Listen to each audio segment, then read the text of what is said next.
Hello everyone, my name is Christian. Welcome back to my hobby vlog. Today I'm very excited to be reviewing Book 5 of the Stormlight Archive by Brandon Sanderson, Wind and Truth. Ooh. Signed and numbered copy. Ooh. Okay, so this is the copy that I got from Dragonsteel, so obviously I'm a big fan of the Cosmere.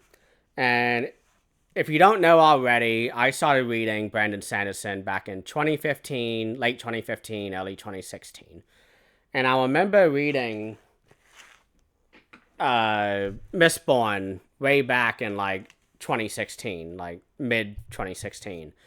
And then reading Stormlight Archive 2017 summer after reading Warbreaker. And then Book 3, Oathbringer, came out. And then I got Rhythm of War, and then I went to Dragonsteel for Book 5. So, what do I think of it? I did not like it. At all. I will keep this non-spoilers for most of the video, and I will lightly touch on spoilers, just quickly cover what I did not like, but at the minimum, this is the ultimate stall master book. That's the nickname that me and my friend and a few other people on Discord give Brandon Sanderson, because we found that ever since Rhythm of War, starting with that book, every single one of his books is stalling for the next series. And that Brandon is more focused on setting up for the future than he is providing satisfactory endings to his current works. I thought Era 2 was not good at all. I really enjoyed Alloy of Law and a little bit of Bands of Mourning, but aside from that, I did not vibe at all with that series. Era 1 of Mistborn, I think, is still my favorite of the series, and especially after this book, I would no longer put Stormlight Archive above Mistborn Era 1. I think the issues in Oathbringer start to appear, but do not overshadow what is great about that book. I really, really do enjoy Book 3. Book 4, I did not really like at all when it came out. I think I gave it like a 6.5, 7 out of 10. And I was being very charitable with my rating for that. So for this book, I am not being charitable. I think I'm going to just be honest, because this is it for me for the Cosmere. I am done after this, because most of this book could have fit into 1,000 pages, no problem. And it would have really, really helped the pacing, because this book is 1,350 pages long. And it does not need to be that way. Rhythm of War, I thought, was too long. I thought Oathbringer was the cap of the length that the Stormlight Archive should have been at, because that book is a little unwieldy in a few sections, but I love it anyways. Rhythm of War was not good at all, in my opinion. It had stuff I liked in it a lot, like Shadesmaw, but that was about it. Everything else in that book I did not care for. But this book just takes everything I don't like about Brandon and multiplies it by 1,000. Cringy dialogue that is served up on platters upon platters of bad humor and cringy humor, and I just did not care for at all for that. That's the least of the problems, in my opinion. The issue I have with this book is that none of the characters have much story going on.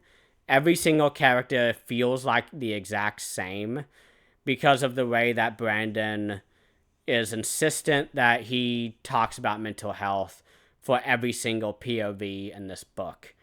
And I thought Book 3 was the perfect balance of how Brandon tackled mental health and fantasy genre stuff. But now it feels as if I'm reading a 7th grade self-help book, talking about, man, if you have depression, just feel better. Oh boy, you feel this way about something, just feel better. And I feel as if this book really trivializes everything mental health problem wise. And because Kaladin, not to give any spoilers, but his entire role for this book, from page 1 all the way until the end, final page of the book, Kaladin's entire mission is being Szeth's therapist. And I don't like that at all. I like him being with Szeth and Shinovar, but I don't like him only providing very surface level exploration of mental health and therapy. And maybe this is because Brandon Sanderson himself is part of the Mormon church, where they do not believe in using therapy. You get excommunicated from there. Because I'm in North Carolina, I know a lot of Mormons around here, and all of them say, like, yeah, no, therapy, yeah, we'd be kicked out. And maybe it's an extension of that, but Brandon really panders in this book and trivializes mental health, is what my feeling was reading this, as somebody with autism and ADHD and depression and everything else that I still am learning about myself. And it really grated me reading those chapters, and especially of the other chapters, because Adolin has mental health problems, Shallan has mental health problems, Dalinar has mental health problems, Navani, Welaine, Renarin, everybody else in the cast has mental problems, and all of them sound exactly the same in their heads, because Brandon wants all of his characters, I guess, not to go through therapy, but rely on magic to become better. And I really felt like that trivialized mental health problems, because that is not how it works in real life. You don't just decide to feel better, which is what all of these characters do, because they are superhero soldiers, basically. They have magic, which allows them to be able to function. And we don't get that in our real life world. And this book really insisted that you don't really need therapy. And although Kaladin calls himself a therapist, he's the only one who actually gives a shit about this type of stuff. But because it's Brandon writing it, all of it is so surface level. And compare that to Robin Hobb, which I don't mean to compare and contrast the two of them, but I am, because Robin Hobb was at Dragonsteel, and I watched her talk about these things, talking about autism and fantasy and representation and all that. And the way that she does all of that is a million times better. It feels as if Robin Hobb actually understands what it is like to go through that experience, or at least she knows people who went through that and has just such a crystal clear understanding and empathy to all of these everences.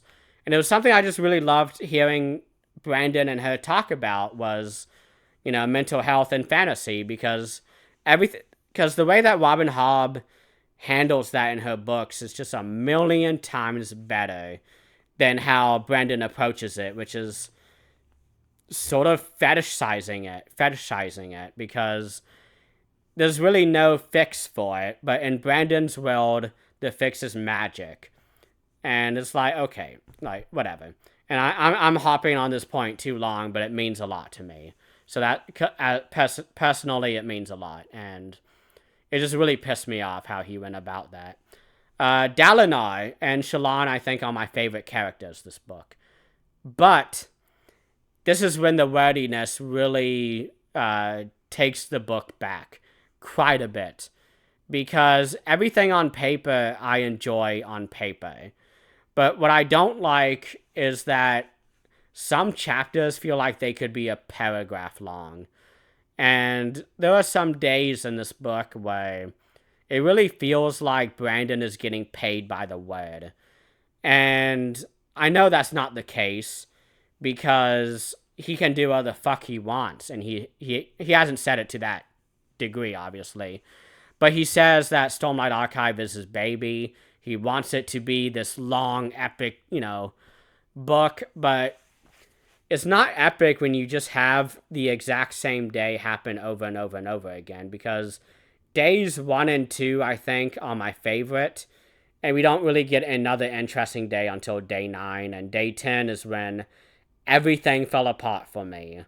And it's because this book is so predictable. Because one of the issues I had with Era 2 is that I felt like Brandon was really signposting millions of miles away where the story was headed and where all of the reveals were, and Lost Metal just felt like fan fiction to me, I'll be honest. I did not care for that book whatsoever.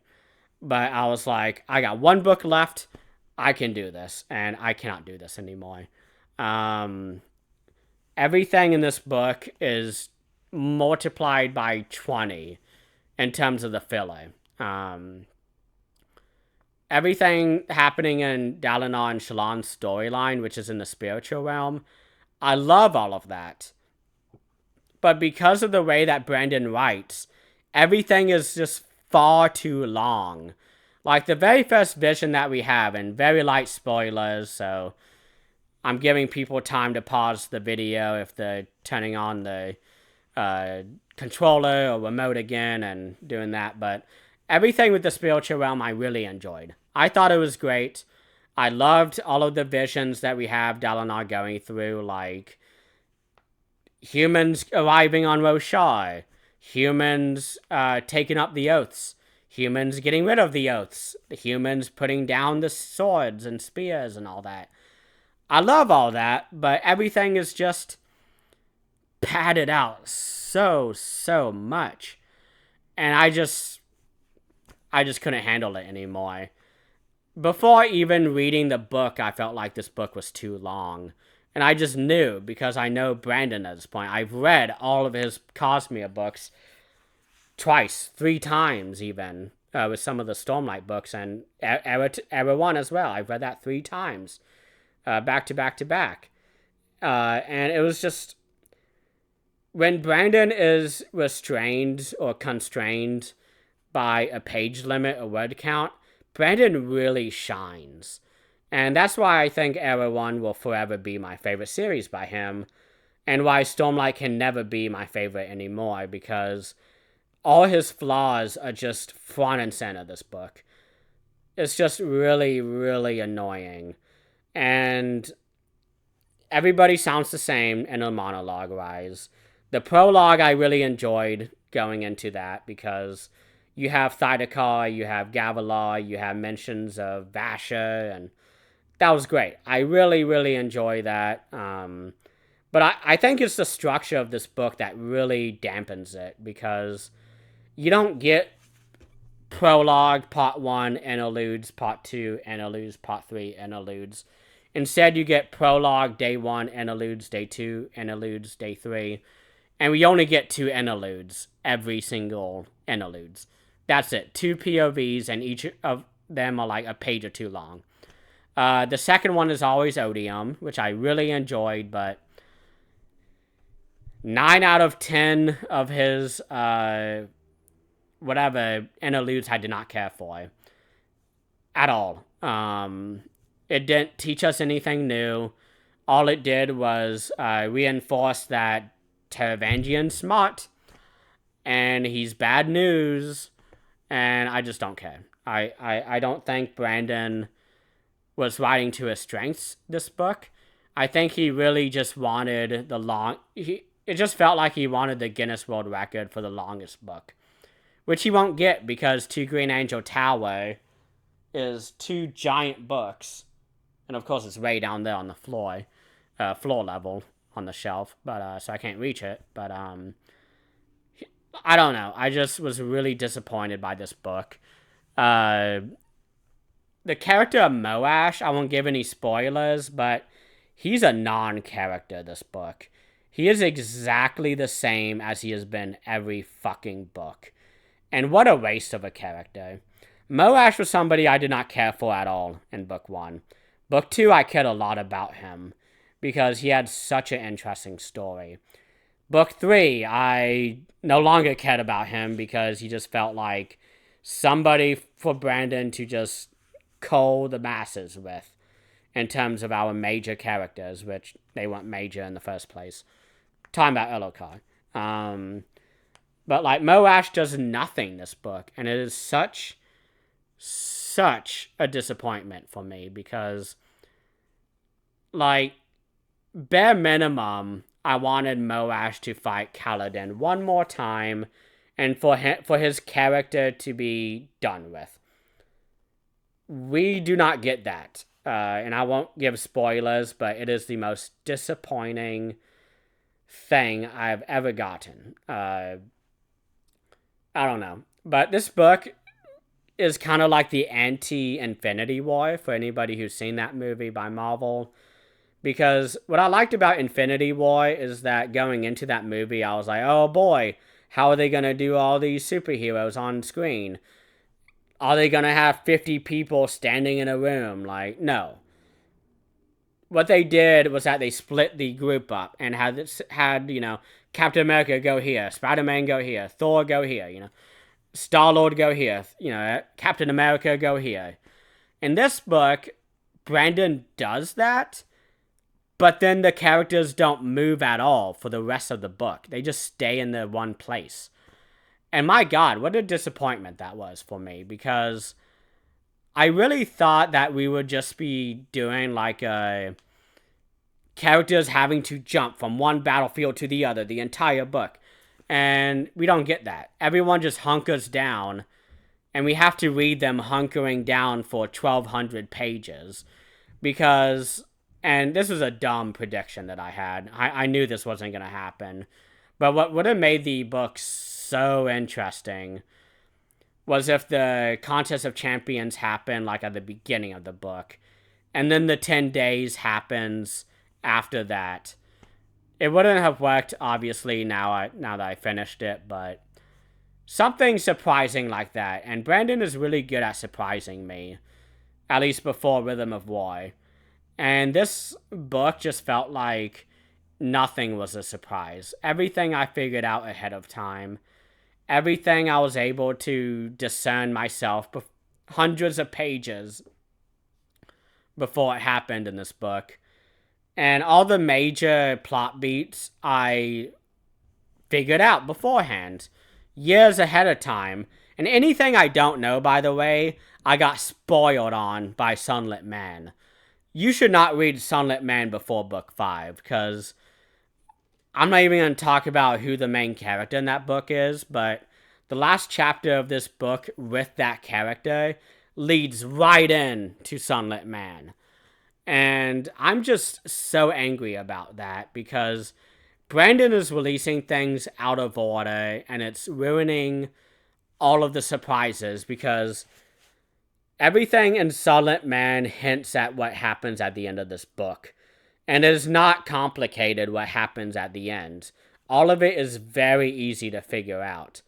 And I figured it out while reading Sunlit Man. I was like, oh, so that's going to happen in book 5. That's going to happen in book 5. That's going to happen in book 5. And I just don't feel as if this is a series that anyone who pays attention to should read. If you're a veteran reader of fantasy...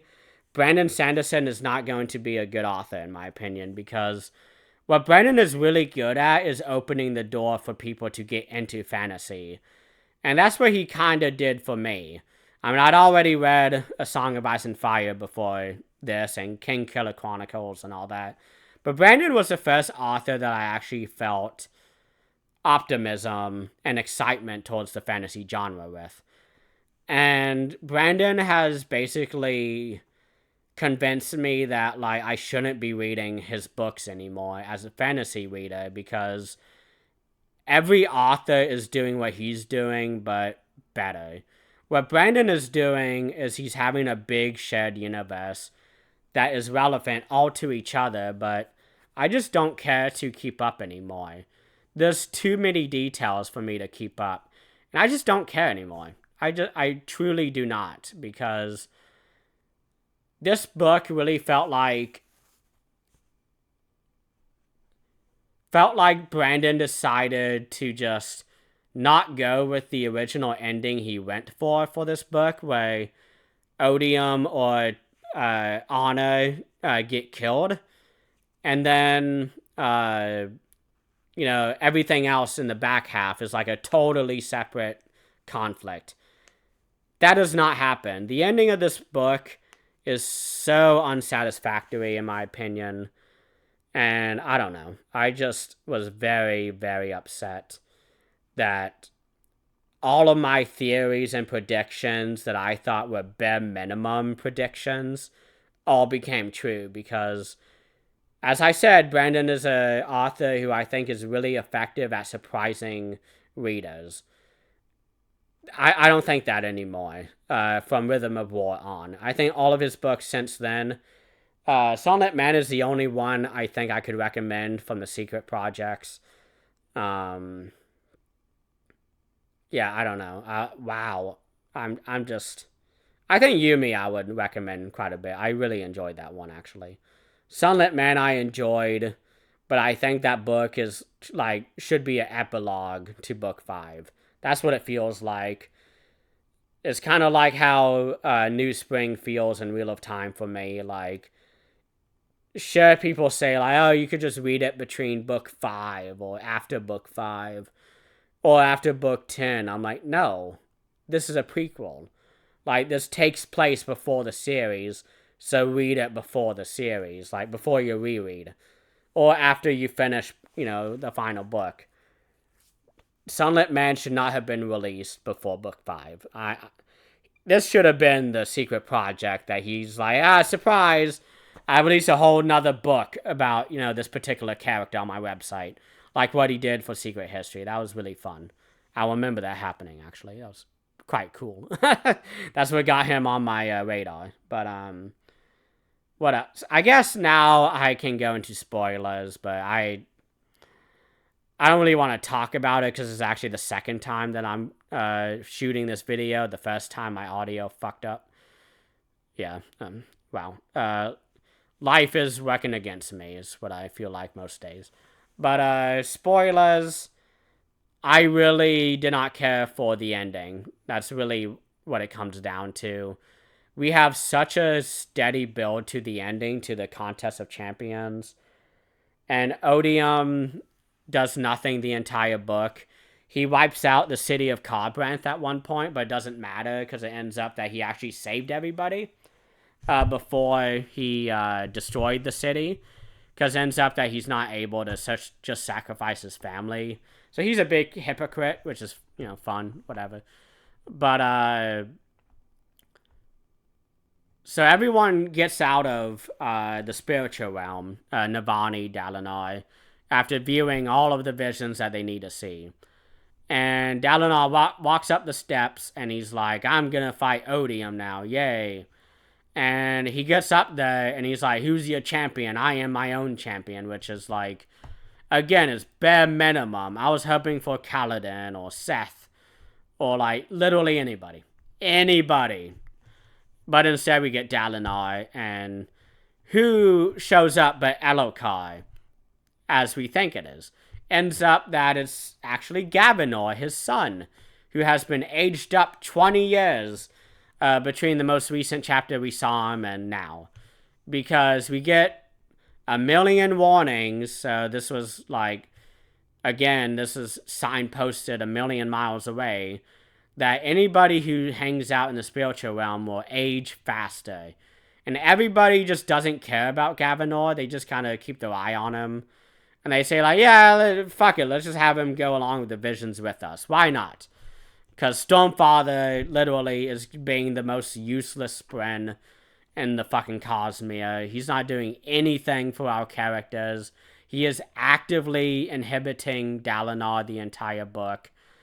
He is such an annoying character, this book. The Stormfather has lost all of my respect after reading this book. But, he doesn't offer any help this book, so Dalinar just shows up and he's like, I'm just gonna do the best I can. And he's like, and at one point, like, he's able to grab the power of honor, because it was, like, close enough in the spiritual realm that he was like, fuck it, I'll just take it, whatever. And he grabs honor and he ascends, which again, bare minimum prediction in my opinion. I thought it was just... It wasn't a surprise when it happened. I knew it was going to happen. I was just waiting. And he has this like fun moment where he's going back and forth with Teravangian that reminded me of Ven versus the Lord Ruler, or Ven versus not Desolation, Destruction, Ruin. When she's going up against Ruin, like it reminded me of that. But again, like I've seen this scene a million times where somebody ascends and they fight the enemy shard, and then this book was different. I mean, I guess it wasn't really different. It was exactly what Ven did, which is that not Oathbringer. Dalinar decides he doesn't want to be Honor anymore, even though he's been Honor for like a minute, maybe at most. And he says, actually, I'm just going to do the same thing that everybody else has, which is, I don't have an answer, so I'm just going to kick the can down the road. I'm going to be what the author of this book does a lot, which is I'm going to stall it. I'm going to be the ultimate stall master. And I'm going to go ahead and, kick the can down the road. So, at the end of the book, Odium goes, oh, thank you. Thank you for letting me take the shot of honor. Now I am Retribution, which is like, I had a feeling they would combine. I didn't get the name right, but they combine, and Teravangian is like, oh shit, I have two shards now into one. All of the shards of the Cosmere have noticed me. Oh shit. But then, like, we find out that because he, like, there has been such a strong convergence of power that the entire planet, like, got knocked out of orbit, which is fun, I guess. But again, it happened to Mistborn as well. So it was like, alright, like, a little repetitive. But, so he does that. The planet moves. And Hoyd is like, oh, great. Y'all have 10 years, basically, of extra time because the planet is out of orbit. And it's going to take 10 Cosmere units or whatever for the planet to go back into orbit and to catch up with the rest of the Cosmere. So it looks like the back half would be all about catching up in the 10 years. And then they'll get out of that time bubble. And then we'll go into Era 4 because there's no other way to go. So I don't know. I did not care at all for the ending. I don't care that Adolin lost his leg because it doesn't matter at the end of the day. Yeah, getting hiccups. Sorry. But I don't know. This book, if it was 1,000 pages and it took out all the filler, this would have been like a 6 out of 10, 7 out of 10 for me. Very easy, but I think Brandon just can't help himself anymore. All his books have to be 1 million words long, 500,000 words long, or whatever, because he just wants the world record, is what it feels like. He is sacrificing quality for page count, is what I think it is at this point. Ow. But, yeah, I'm just really disappointed. All of the Kaladin stuff I think I mentioned, that was really disappointing. He does nothing the entire book. Swears the 5th ideal and then gets rid of the 5th ideal and says, actually, I'm just going to become a herald, which is fine. Replaces Szeth instead, which is whatever. Should have been Szeth. So, yeah. I don't know what else to talk about. Anybody who's still watching who wants spoilers and have questions, just ask them of me. Maybe I'll do like a big Q&A video about the book. I don't know, but I hope my audio recorded this time. That would suck if it didn't, because I doubt I'll record this again. But thank you all so much for watching. Please ask more questions if you have more questions, but I would not recommend this book at all. If you haven't started, I mean, this is falling on deaf ears, but if you have a friend of yours who, like, is getting into fantasy, just give them the greats. Give them Tolkien, give them Robin Hobb, give them Steven Erikson, give them Robert Jordan. Just give them Robert Jordan. I think that's a great beginning place for fantasy. That's it for today. Thank you all so much for watching. Please have a great rest of the day.